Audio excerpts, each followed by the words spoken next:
mayor has a little problem dealing with the county council, and he sends only his managing director to the council. As a result, because of this distrust now and animosity, the people of this county are suffering because things can't move and get done. With regards to the county council, your mayor, what would be your relationship?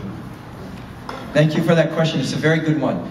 You know, I've been very fortunate. I got to work in all three branches of government: judicial, legislative, and executive. I totally appreciate the give and take between the three branches. And I don't take it personally when one branch of government pushes back against another. But I think I'm the only candidate running who's had that opportunity to serve in all three. And here's the point that was just asked.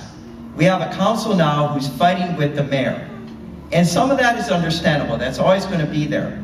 But this mayor does not engage and talk with the council. He sends his managing director down there. He writes letters threatening that I'm going to veto something or I'm going to sue on something. But he doesn't engage. It's part of his hands-off, you know, let the city run on autopilot. I'll send my managing director to take care of it. A mayor needs to be engaged. A mayor needs to know the council, and a mayor needs to count to 5. When I was the mayor for 60 days, I went down to see the council on a regular basis, talk to the chair of the council, talk to the members. I also asked them to come up to my office so we could talk story, so we could get a better understanding of what our concerns are and where we have common ground that we can agree on.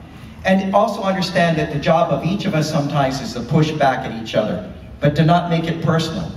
Don't make it personal. Peter has allowed to make it personal. And as a result, we're watching gridlock occur on the council. And you know what happens when that happens? We all pay the price. We all suffer because things don't get done. Line in the sand is drawn, council on one side, mayor on the other side. So for example, on the second digester, some of you may know about that. They're not going to build it right now. Without it being built, we're going to have problems with building permits, not out here, because you got Honolulu, but in town. And that is bad for people who are worried about jobs now and in the future. It's going to impact construction. And that's because the mayor doesn't understand how to work with our council.